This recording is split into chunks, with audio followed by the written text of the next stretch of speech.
I'm here with Reeve Carney, who's just heard the song Makin' Bacon for the first time.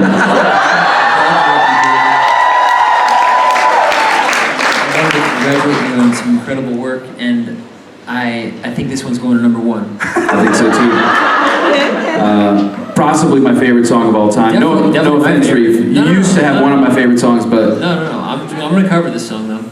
Everyone, please, everyone cover it, because I have the publishing. Everyone cover this song. I think that's a fantastic idea. Hey, we just wanted to check in and see how the panel was going. And get me off, because my... What?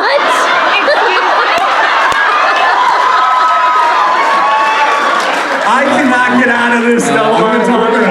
We're coming in. Oh, come in. Save me! Save me now! Thank you, everyone. Makin' Bacon. Check it out tonight.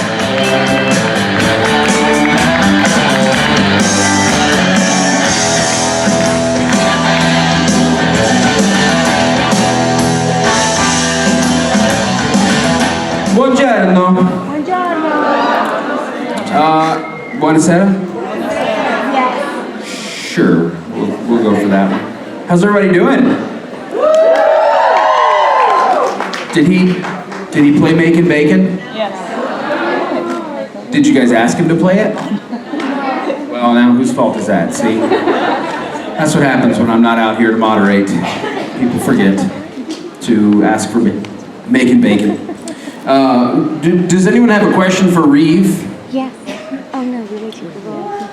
Well... Yeah, okay, I can start with a question for the both of you, since in the last couple of panels they asked all the guys coming on stage, what, if they were on a talk show, what kind of song would you pick as your intro while you walk on stage? That's hard on everybody. You do like the final countdown. Oh. That was when I picked. Is that it?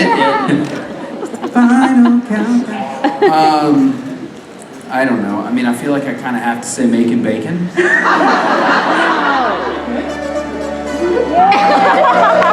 Ladies and gentlemen, welcome to Reeve Carney Today. And here's your host, Reeve Carney.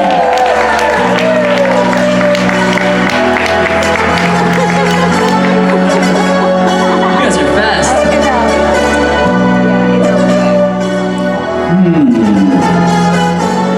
Did you? It's way slower than I remember it. I thought it was more sprightly groove. Did you have a follow-up question?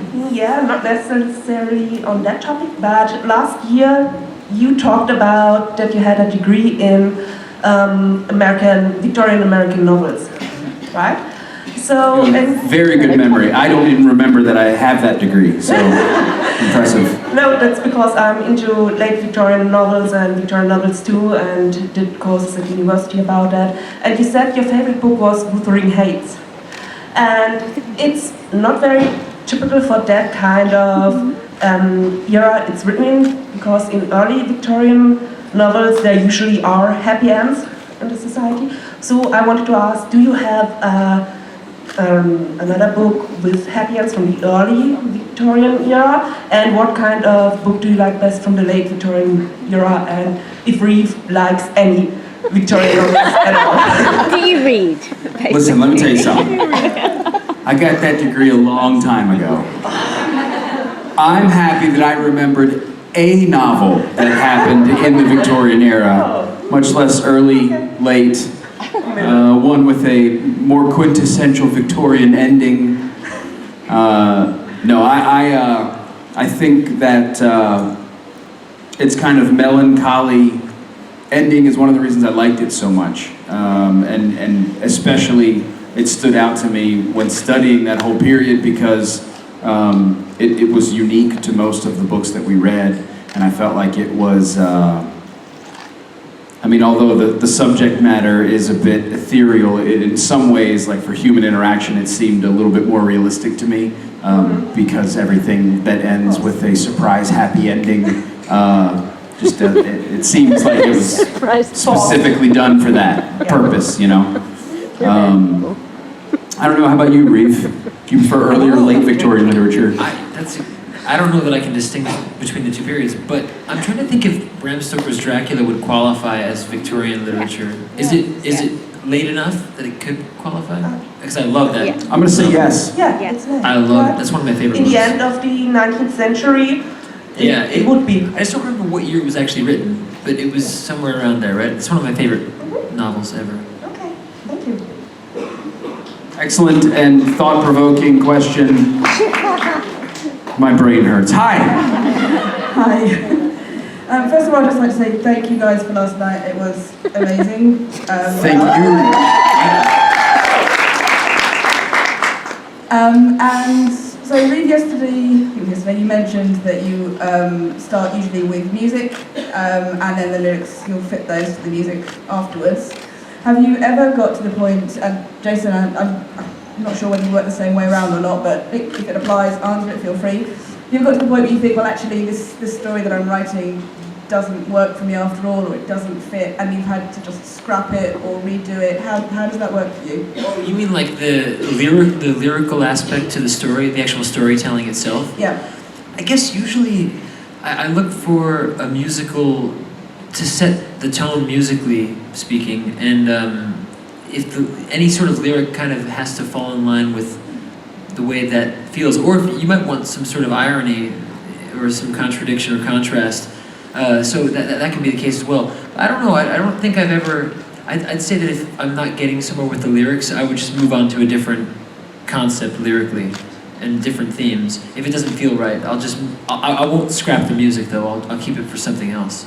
Yeah, no, I did mean more if you get stuck with the lyrics and you think, well, actually, they don't fit the music, so that is what you do then. Oh, you're saying you take away the lyrics and you start again. I see, yeah. You're saying, would I maybe keep the lyrics and make the music bend to fit the lyrics? No, other way around. Okay. So you've got your music, and so that's what you started with, and because you said you will start with that, and then your lyrics will come. Yes. So then if you start writing the lyrics to go with it, but you don't think that the story actually fits after all, is that a point at which you might just scrap that story entirely and then use the same music. for something else? I would probably do that. I mean, if the lyrics were good enough, then I would probably try to keep them for another piece of music, or try to write. I would like to start writing more music following the lyrics, but I just don't do it that often yet. Yeah. Yeah, thanks. Excellent question. Yes. Hi. Cheat. Did you have a question? Okay. It's been a while since, and this is a question for both of you. Do you have any new original music in the works for like a new album? I mean, I would think the answer to that question would be yes, always. There's new stuff in the works. I think the question that you wanted to ask is, When? do you have any new songs finished? And the answer to that is no. I was putting it out there so that you could give me the answer. Yeah. If I did, I would play one, but nothing's finished, like Jason said for me. Yeah, nothing's finished yet. Usually I tend to have 6 or 7 or even 10 or 12 songs going at once, and so I can jump back and forth between them all and finish them in their own time. So yeah, I don't have anything really completed yet though. Yeah, same. And I also have gotten into a habit of finishing a song, loving it, and then giving it to the people whose albums I'm producing. So I have given away a few new tunes that I really like. But the good news is one of them's on Brianna's album, and I really love it. So y'all will hear that with her beautiful voice singing it in a couple months. Thank you. Hi. She stole my question. I just wanted to shame you for not having any new music, but... Well, I feel like that's being really mean to Reeve, but whatever. No, not Reeve, you. Excellent question. I love all the covers albums, but I just wanted some new music. That's all. You said that so sweetly that that I just have to say thank you, and I'm working on it. Okay, thank you. Also, Reeve, I love your shoes. Oh, thank you. You can get them at the Dr. Martin website.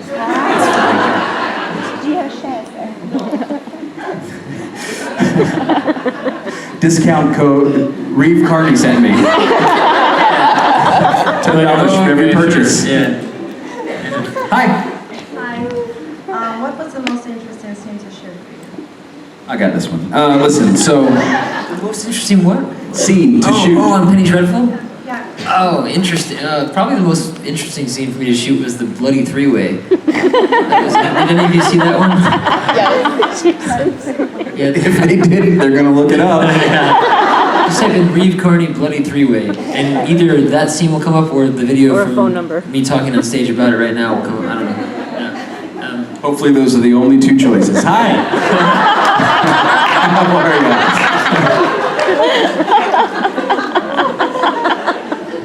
Thank you for the question. Hello. So, once my friend asked me who the hell is Jason and which character he played in Supernatural.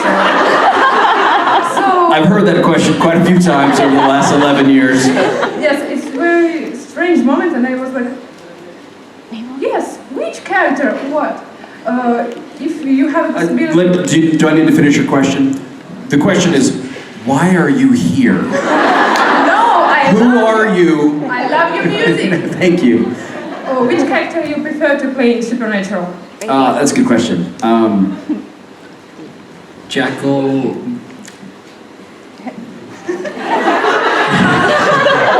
I'm trying to do something, but it's not as clever as I thought it was going to be. Jekyll Atson. I'm curious what that character entails, but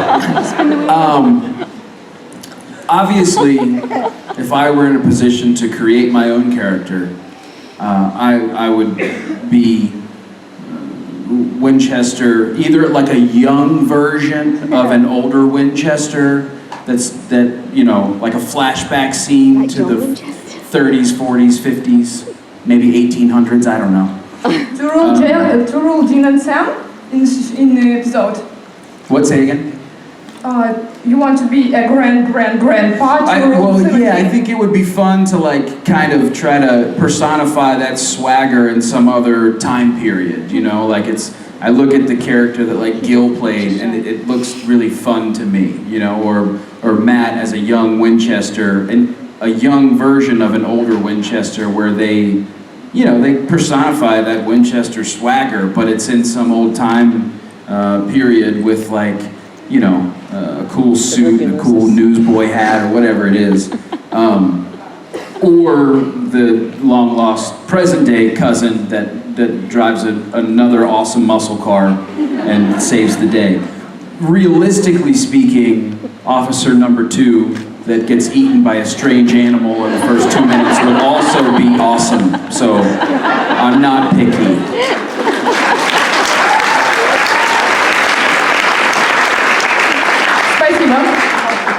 Pajasta. Hi. Afternoon. At least Sam had your music on his iPod in the car. What music? iPod? At least Sam had a bit of Jason's music on his iPod when he thought the car was his. That's true. Oh, he did. And the boys spent some time at my truck stop recently. So Yes. yeah. You say you had your mentions. I'd say thank you for the music last night. Sorry, I've been out the room. People already said that. You can say it again. It's okay. The music was wonderful last night. Thank you. Thank you. I was a question for Reeve. I understand you've got a film coming up in the summer. And again, apologies, if anyone said this, I'll just go and sit down. But someone said that it was you were portraying Jeff Buckley, and I just said you sound so much like Jeff Buckley. Oh, thank you. And I was wondering if you could tell us a little bit about it. Yeah, I mean, it's a film. I don't know what it's going to be titled yet, but it's the story of Jeff Buckley's life, the singer who, Leonard Cohen wrote a beautiful song called Hallelujah. Jeff Buckley made it even more famous than Leonard had made it, I would say, at least in certain circles. And I was cast in this film a number of years ago, and they haven't made it yet, but they plan to make it this summer. That's the plan. So That's about all I know, but it'll, follow his life, probably the parts of his life that his fans would think are most interesting. I look forward to it. Yeah, awesome. Thanks. I look forward to that as well. Me too. Yeah. I got hired by an actor many years ago to teach him some Buckley songs because he got cast in a film where he was supposed to play Jeff Buckley. And I was like, oh, that's cool. And so we sat down for the first guitar lesson, and he had never picked up a guitar in his entire life. And I was like, Bubba, you are not going to do well at this role. So I'm glad that in the new, and if there is a version of a movie that someone is in, I don't even know if they made that movie, but don't, Okay. it wasn't him, if that's whoever him, was yeah. ever. But yeah, I'm glad they cast a legit musician for that thanks. role. So I'm excited Me to too. see it. So, Philip, first of all, and my question is, when you lose an inspiration, what helps you to find it again? Oh, for me, I think learning other people's songs, like learning covers of my favorite musicians, that really helps inspire me because it's almost like when you're, to me, I just saw the movie Labyrinth for the first time. Have you guys ever seen Labyrinth? I had never seen it, but I saw it in the theater. It was really exciting to see it that way. But it's sort of like a labyrinth a little bit, like you'll look at, like a song, you can look at it and listen to it, and it comes across, all you're maybe seeing is the castle. You don't know like how they got there. And so when you learn a song, you sort of learn about, oh, this is how they got there, and it helps you to build something in a similar way. So that helps me in those moments. Agreed. That helps me a lot too. If it's more of a finite block in the sense that like I'm just in a particular place in that moment where I just feel like the stream of creativity has stopped flowing, I walk away. I put everything away, turn off my phone, turn off the TV, just like get away from any kind of screen of any kind, go outside, go for a walk, do something completely removed from people and things, and kind of spend some time like that. And it usually, it's not like it's suddenly, I get an epiphany and I have to run back inside, but it kind of just helps to hit the reset button so that then when I start again, start that kind of creative process, it helps me to... Спасибо большое. Пожалуйста. You're good. There's only one word. But, I hi. don't know what language that was. Forget. It was Greek. Wow. I'm just kidding. It was Russian. Hi. How are you? I'm good, thanks. How are you? Good. My question was for both of you. Both of you spent fair amount of time in the studios, and Jason, you spent quite a bit of time producing as well. So are you able to share any cool or kind of funny moments that you've had in the studio, kind of any behind the scenes stuff that you can share? Am I allowed to reference the person asking the question or no? You can if you want to. I've had a ton of really fun times in the studio, obviously recording the Covers with Friends stuff. Opened a new door to me. It was the first time that I realized that I really enjoy producing. I love being in the studio and not being the guy on the microphone, being the guy behind the board, helping the person on the microphone try new things and take new approaches. So over the last few years, I've started producing other artists, and obviously some you know about, like Gil and Brianna and Rich, and some that you don't know about, like the asker of this question. We spent some time in the studio, and I was helping her make a record, and that whole process is just really fun for me. It's so fun to watch someone find their way in the vocal booth. And for the most part, most of the people that I've worked with so far have been relatively new to the recording process, not new to singing, but it's been really fun to just, I don't know, suggest things and kind of dig in that way. I don't know, let me think if I have anything to add. I don't know if I do, but I record sometimes by myself, because my most recent album I produced, I recorded everything myself. So I was totally Let me just dig in there for a second, folks. In case you don't understand what he's saying, his album, he was the singer, and he was the producer, and he was the guy that set up the mics and then hit the record button and played. And he sang, and he played the guitar, and he played the bass, and he played the drums, and he played the piano. You're like a much better promoter of me than I am. It's fascinating. He's such a humble dude that like he's like, well, I did everything in the last album, and but thanks, man. It's crazy. So I have those experiences, but I've also collaborated a lot with bands and other producers producing me, and that's really fun too. So I don't know, I'm trying to think of like a funny story that would be appropriate to share. I don't think they mind if it's not appropriate to share. But I mean, it's fun when you're working with your friends and you have that relationship. I have a lot of fun stories from being on tour as well. A lot of pranks, things like that. My favorite things probably to do on tour or in the studio are pranking one another. Usually pretty harmless, but I'm trying to think of a specific one right now. I'll get back to it if I can remember one, but there are a lot over the years. Thank you. Thanks for the question. Hi. So for those of us who weren't lucky enough to be here last night for your concert, will you spin the wheel and then make sure it lands on sync for us, please? Yes. Oh, yeah. Yes, or we could just sing for you. Yeah, we can just sing for you.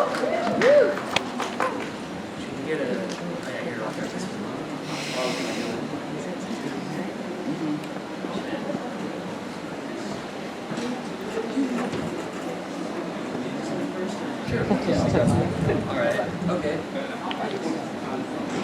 What did you do? I want him to sing fun. And rock. Please roll out. Soon.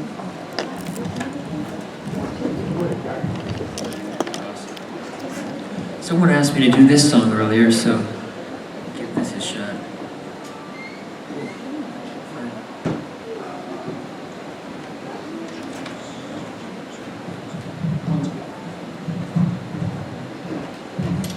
All right.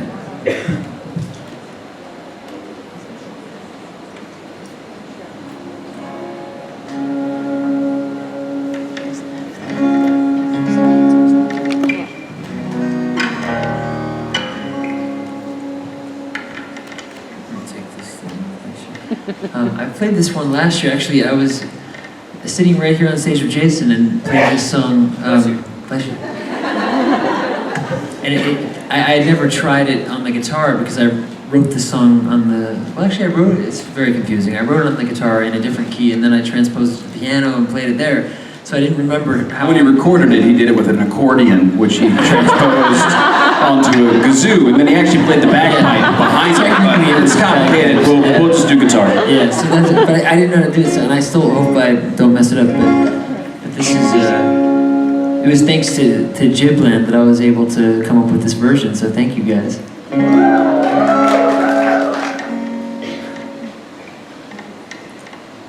I knew I loved you from our first goodbye. I saw my future staring in your eyes. I ran away, I was afraid of something real, something so hard to find. And it took losing you to recognize your heart heart is afraid, Geronimo's the way. Geronimo, Geronimo, hey, hey, ooh, ooh, ooh.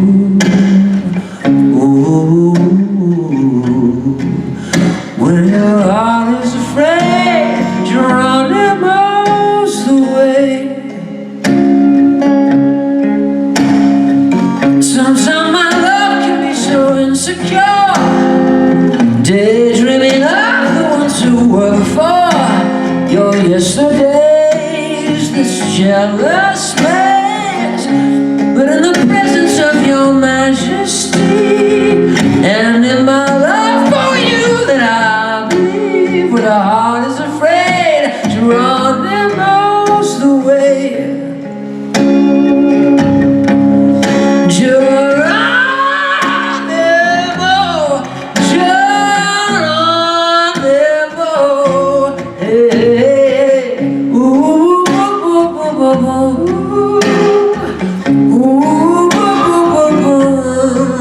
when your heart is afraid, Geronimo's the way. Letting go is living to survive. Up above, love is trust in the foreign life. Oh, don't remember the chorus here. Oh, yeah.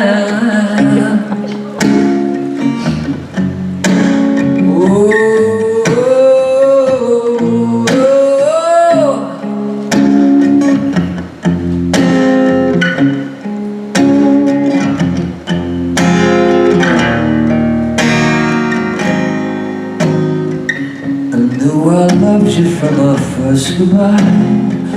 I saw my future staring in your eyes. I ran away, I was afraid.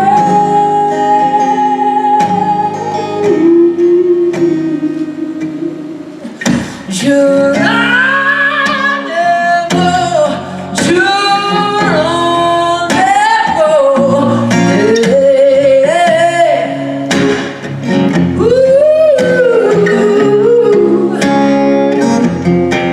When your heart is afraid, Geronimo's the way. When your heart is afraid, Geronimo's the way. Geronimo,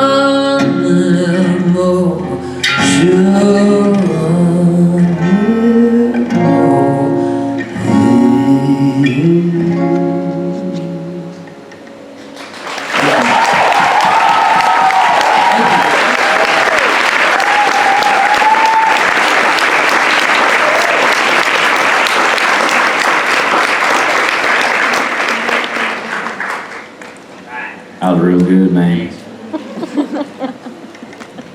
You know what I love about some artists?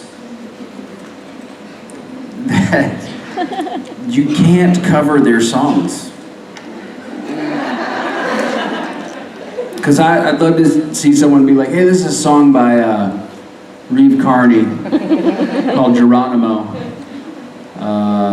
It doesn't sound like it sounds when he sings it, because I can't sing any of those notes. But I'm going to sing the same words. That'd be good. See, yeah, no, thanks, man. Well, sometimes I write things intentionally just to try to stretch myself as far as I possibly can. But I just like to do that sometimes. I think that's a fun thing to do. So. And I appreciate it. I don't think it needs to do all that, but I think you could do it like in a different way, and it would. I should even try it in a different way sometimes, I think. But I appreciate you saying that.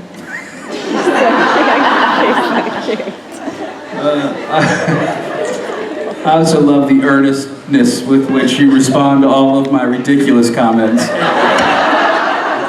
I say the dumbest stuff, and Reeve's like, that's actually a good point. I've never really thought about that. I think I should probably do that.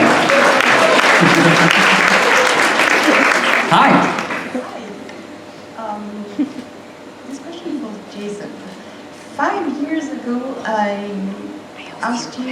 you could pick any artist to cover one of your songs, who would you pick? And you pick Rob Benedict. And since then, you've done an album with him. So if I asked again now, and let's say some other artist is sitting next to you, would it result in something in a few years? It very well may. We've been talking about trying to take this act on the road. Yeah. Go to different places. Yeah. Yes. Yeah. I think it would be fun. I'm a very collaborative musician. I always have more fun with someone else on stage with me. And so I think that's a lot of the reason I've encouraged a lot of these guys to join me on stage, because it's just more fun with your friends. And Rob and I have the station breaks, and we tour with that. And I'm doing a song with Justin Guarini, who you know Justin? Yeah. He's a buddy of mine, and we did a cover of a Sam Cooke tune, and all the proceeds are going to go to a charity in Haiti. So yeah, I absolutely love that idea. Side note, hey Reeve, been meaning to talk to you about something. Yeah. I'm just. No, thank you for the question. I would love. I love that she said that this question is for Jason. Would you do this with Reeve? Good to Reeve. Meaning you don't have a choice, which I like. It was a perfect question. Hi. Hi. I was wondering what song, if any, will, without fail, make you get up and dance? I wish I could say I had a song like that. I'm not much of a dancing type. I'll dance for a job if someone teaches me how to do it, but I'm really just not. And I don't know, like, it's hard to think. Do guys, like, I mean, there's Fred Astaire, and that type of male dancer is a whole different thing. Then there are, male exotic dancers as well, and that sort of thing. But I mean, aside from that sort of thing, just a regular guy getting up and dancing, I don't know if it's always like the coolest thing, When have you been worried about being cool? I don't know. So I don't. Sitting in a chair, just dancing in a chair where you're sitting. Yeah, wiggle it up. Do you have an answer for this, Jason? I don't have one. I think you're doing great. Frozen. But do you actually have a song that will make you get up and dance? Similar to you, I'm not so much of a dancer. I would equate it to running. I do it when I have to, but I don't enjoy it.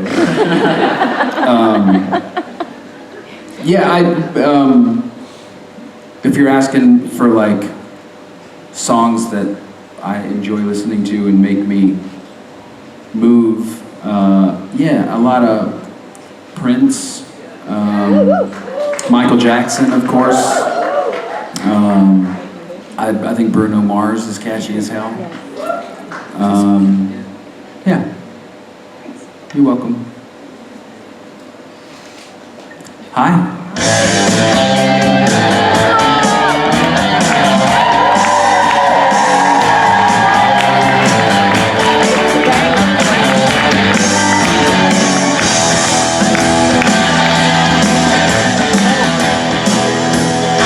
Hi, everybody. Yeah, you're saying the whole thing. Because you need to play Father's House. Jeez. Sorry. Is this your guitar? Okay. So sorry. Don't hold it. Right. Just under my phone over here. And then, great, perfect. And then, what are we doing? How are we doing? I just heard, Krista, did you request something for him to play? Yes, I want you to see it. What? I would like Reeve to play Father's House so that you can see it. I mean, I don't know. Yeah. Yes. Yeah, it's one of my songs, but I don't know how we can do it exactly. So we'll figure You should something just play out. it. Sure.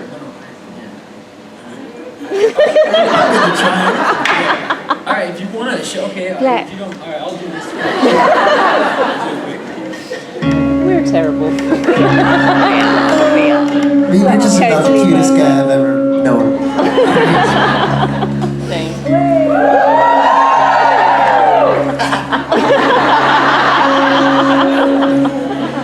Hello, you.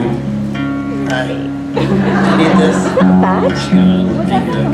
It says you. Oh yeah, it says you got this. That was a name tag that said you. You very well might be able to do something really cool on this, but feel free to just try and jump in. Okay.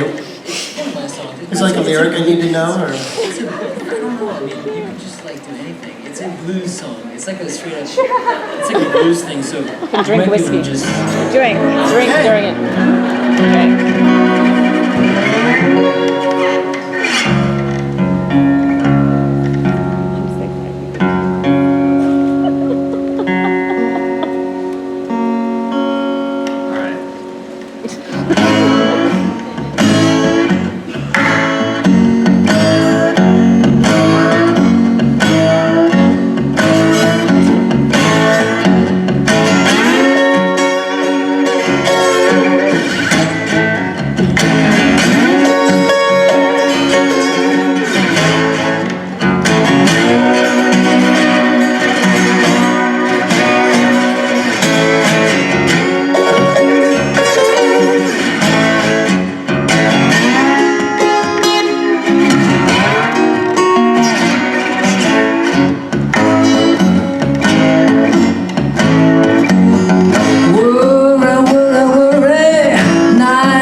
Don't know where you'll be the day that you die. Even so,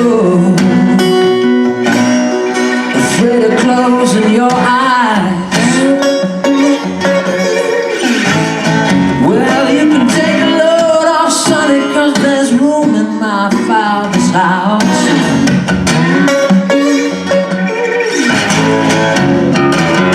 Heavy laden, taken with wine. See the doctor, but he can't tell you why the soul world, oh boy, has put a thorn in your side. Well, you can take the load off, sonny, 'cause there's room in my father's house. it's the solo section where you just do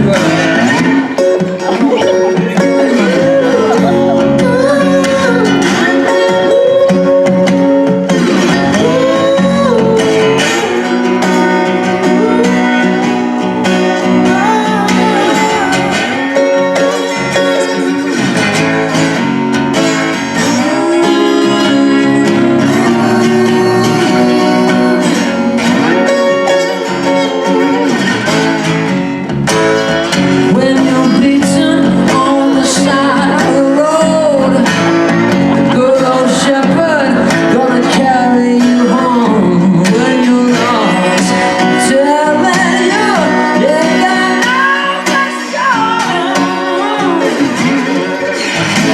Well, you can take a load off, sonny, 'cause there's a room in my father's house.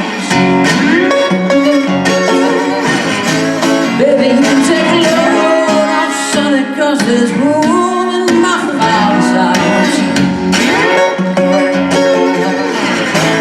Honey, you can take a load off, sonny, 'cause there's room in my father's house.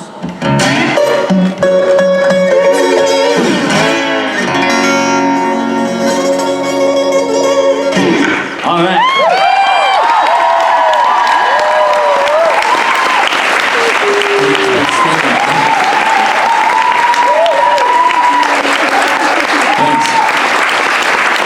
That one moment, we had a really cool improvisatory thing happen with that heart, like, because obviously we didn't plan it, so Yeah, it's cool. I like that was that. awesome. Thank you.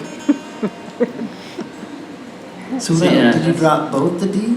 Yeah, this is open G. Actually, this is like the tuning that Keith Richards uses for most of the Stones Right. stuff. Like, so it's like both D's and then the G, the A goes down to a G. Okay. You guys get that? This goes to D, and this is Yes. also D. Yes, it's like, it's like... Go ahead and ask a question. We're just gonna chit-chat. Did you have a question? Yeah, I do have a question. I'm thinking that, I heard that next year it's the 10th anniversary of JIB. And That's the rumor, yeah. Yeah, and since we have so much talent in the room and on the stage right now, what about maybe doing a freaking kind of making a song, like an anniversary song for JIB or something like that? I think that would be fun for next year. I mean, I think Rob could write that right now. It's not the 10th anniversary yet. This song is called JIB 10. JIB 10.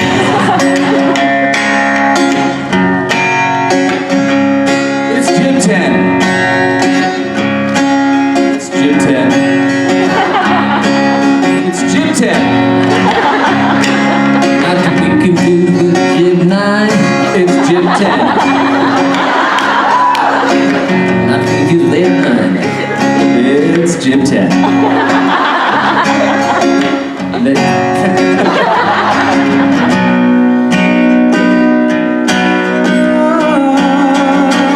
JIB 10.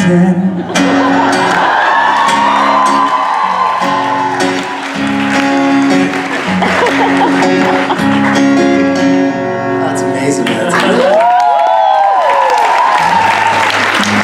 That'll be available on iTunes in 11 minutes. Thank you for the question. Hi, how are you? You look lovely today. Hi. Hi. Hello, Rob. So, I got a question for you. You play Chuck in the Supernatural, and he's God, and all of us know that all his creation are like God. So, can you teach us to dance like God?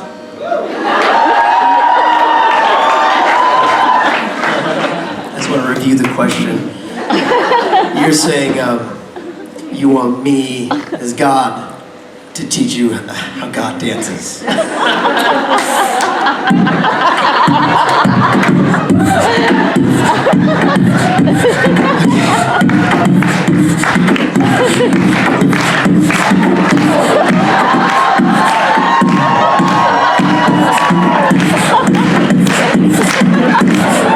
Go, Rob. Oh, God.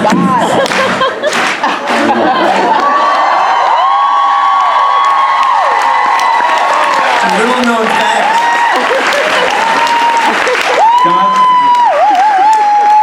Little known fact that God is a b-boy. That God is stuck in the late 80s. It's amazing. Thank you. Yeah, thank you. Thanks for the question. I was hoping for that one.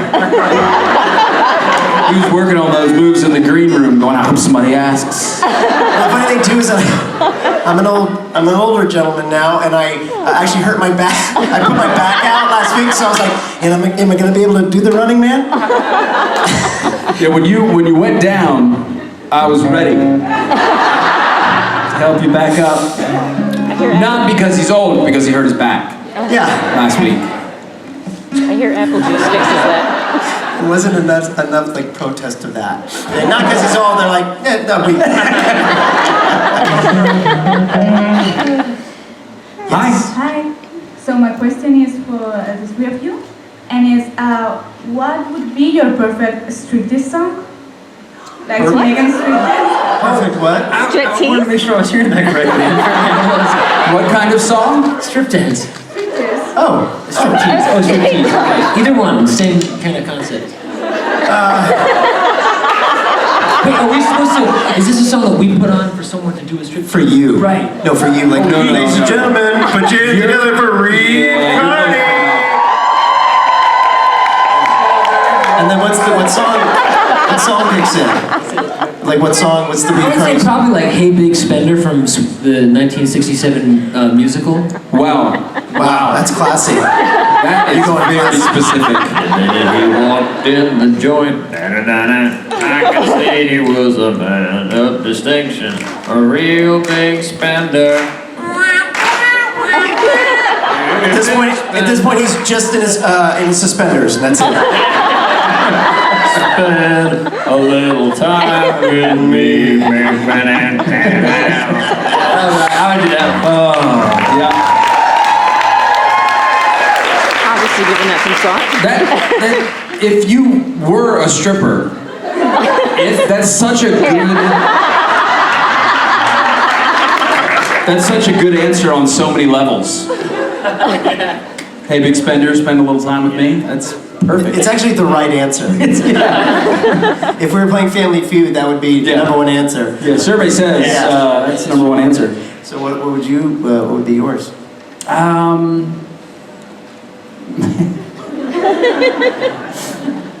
Like a virgin. It's a song about a man and a beard or something. I don't know.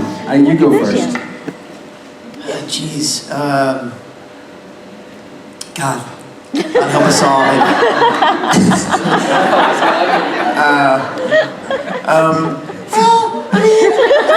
Probably. How about Prince? How about like 1999? Right. Right? 1999. Not Let's Go Which Crazy. is more in my era. And let me tell you something, if I had been stripping in 99, it would have looked a lot better. Exactly. Than if I was stripping in 2018. Or Little Red Corvette, that's a pretty good one. Yeah. You know, I probably would go like against type. You know, like Tiny Dancer? like End of the Road by Boyz II Men, maybe. Is that a slow jam? Really, yeah. Really make you think about it. A lot of eye contact. Sweet. Are you okay, Toby? It sounds a bit snoozy. It would mean something, Rob. Yeah. It'd be heartfelt and artistic. All right, now I'm seeing it. You know, because Boyz II Men, they used to wear the sweater vests and the matching shorts. Right. In my outfit. Got it. You know. Yeah. I'm dressed like Prince, and Reeve's dressed like Reeve. I can't wait, guys. This is going to be a big hit. Ladies.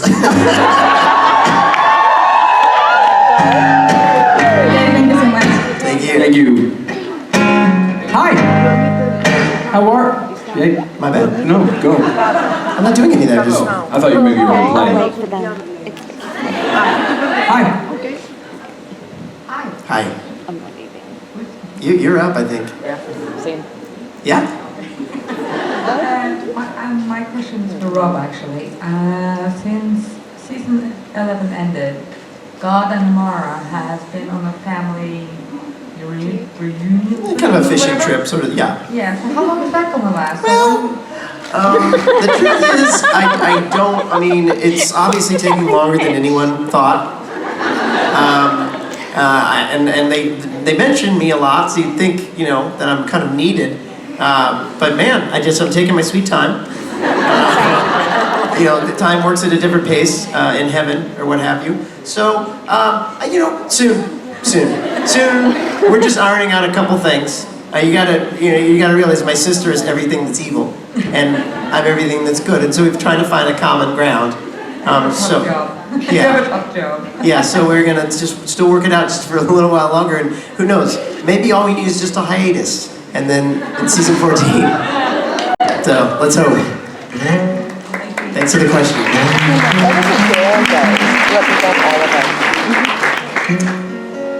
Hi. Hello. How are you? Reeve's getting you guys. Give it up for Reeve Carney, Reeve Carney, guys. everybody.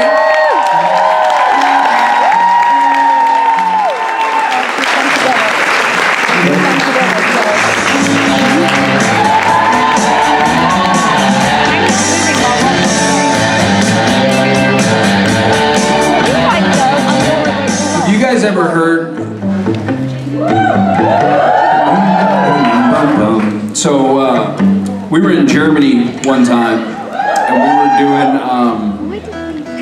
we were doing a karaoke thing, and we've kind of reached this tradition in the States where at the very last song of karaoke is "Carry On My Wayward Son," and so we kind of built this karaoke party up to a frenzy. And we were just ready to drop the hammer with Carry On My Wayward Son, and drop the mic and walk off into the sunset. And we were like, we did the whole announcement, like, you guys love the show and Supernatural theme song, Carry On My Wayward Son! Woo! And then the guy looked at us, he looked at us and goes, we don't have it. They didn't have it. We don't have it. So Rob proceeded to sing an a cappella version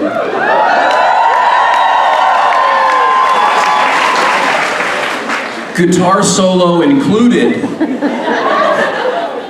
of the whole thing, and it was I almost passed out. I was laughing so hard. Because I'm like doing the guitar noises and everything, right? Oh, and the thing that it was already really funny, and I thought that it would maybe end after the intro. Definitely the first verse. Holy cow, he's gonna do the whole thing. He got halfway through the guitar solo, and he didn't. Usually you say this when it's time to sing along, when everybody knows like the chorus. Like, everybody now, carry on my wayward son. But no, he got to the middle of the guitar solo and was like, everybody now.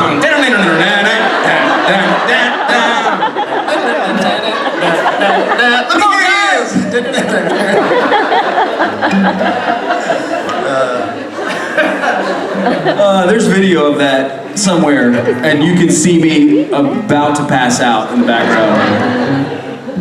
Hi. What's happening? Last question for me, and then I go. Okay. This is awkward because the question. It's for Rob. Thank you guys so much. It's been lovely spending time with you. I respect your honesty. See you, buddy. Jason Manns, everybody!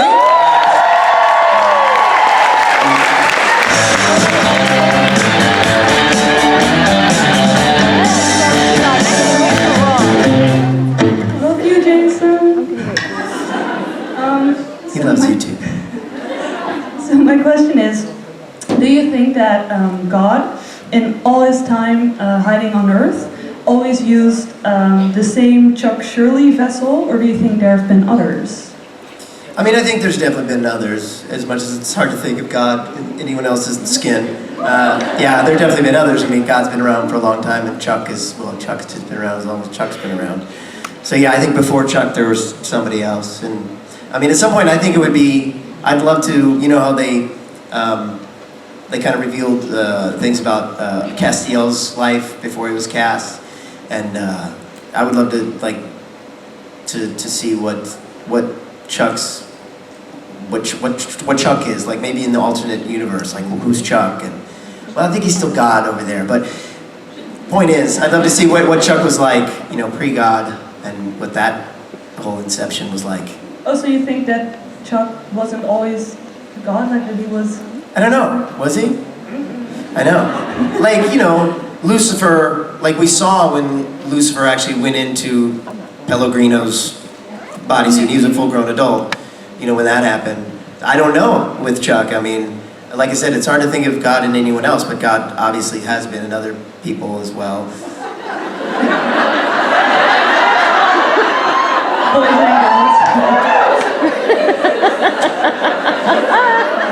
But he's had lots of boyfriends, lots of girlfriends.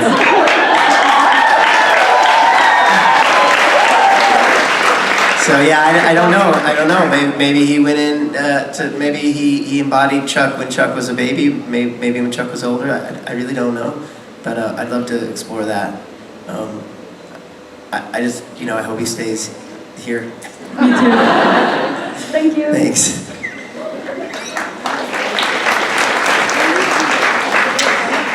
Hi, my question is, since season 13 is focused on alternative, I don't know how to pronounce that, but this other reality. Uh-huh. Do you think there's other God on the other side? Yeah, that question's been asked. Sorry, I don't know. Yeah. I mean, I guess I always I think there's just one God. I mean, in the world of Supernatural, we're talking about. I think that there's like an all-encompassing creator. And the only reason I say that is because I always go back to Eric Kripke wrote the character of Chuck as a way for himself to speak through the show. So that's why Chuck became God, is because Eric Kripke is literally the God creator of the show Supernatural in our real life here. So Chuck was an embodiment of him. So if you go with that idea, then anything in that world is God is the creator of that. And then so in that respect, like, you can run but you can't hide. I'm still God. So yeah, no, I think in the other universes it would still maybe be the same guy. But that's me, Rob Benedict opinion. The writers may disagree. Well, did he disappear for the same reason as he did in our reality, because he's not there as well? Yeah, I think to him it's all one and the same. It's all one and the same. It's all that reality is this reality is that other reality. It's all the same macro universe. And that that's my opinion, that he would be the same creator. And thank you. Yeah, thanks. Hope I'm right.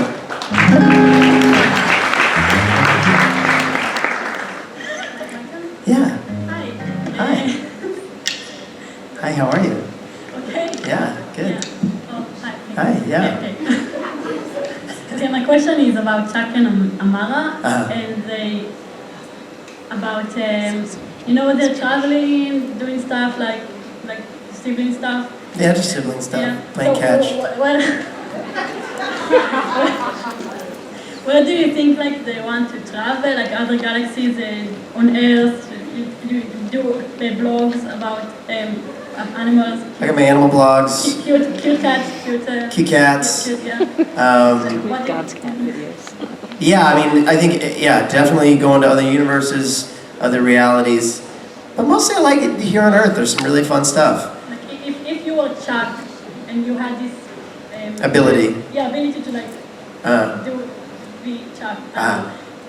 Where would you? Where would I go? What would I do? If I was Chuck God, where would I go? Phew, man, like the Caribbean maybe? I love Hawaii is really great. Somewhere on the beach. I feel like Chuck would want to go to the beach, and I want to go to the beach. And it's just fun, and the fish are so fun to look at.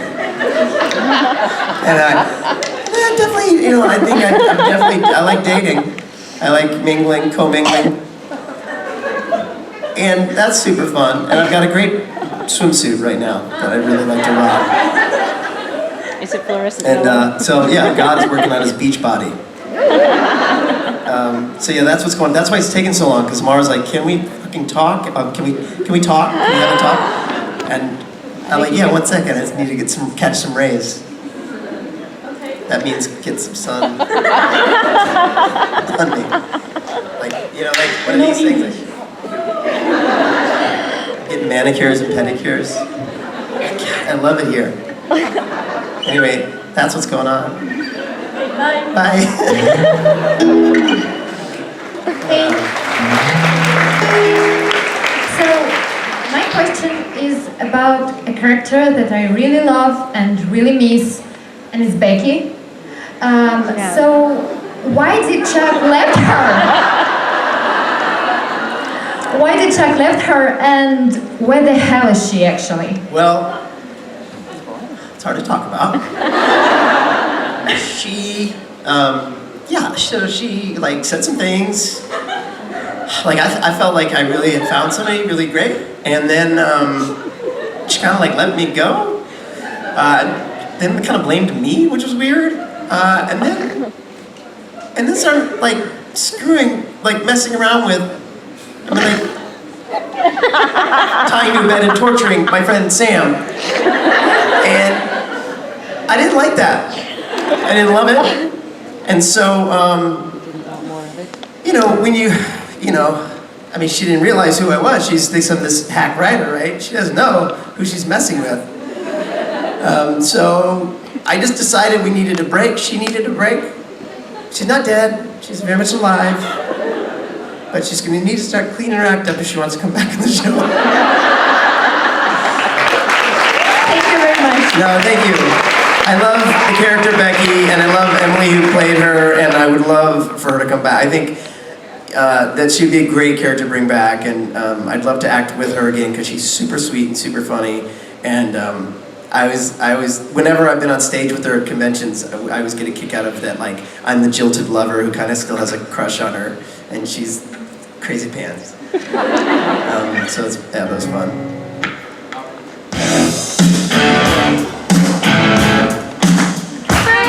Ladies and gentlemen, someone is coming to the stage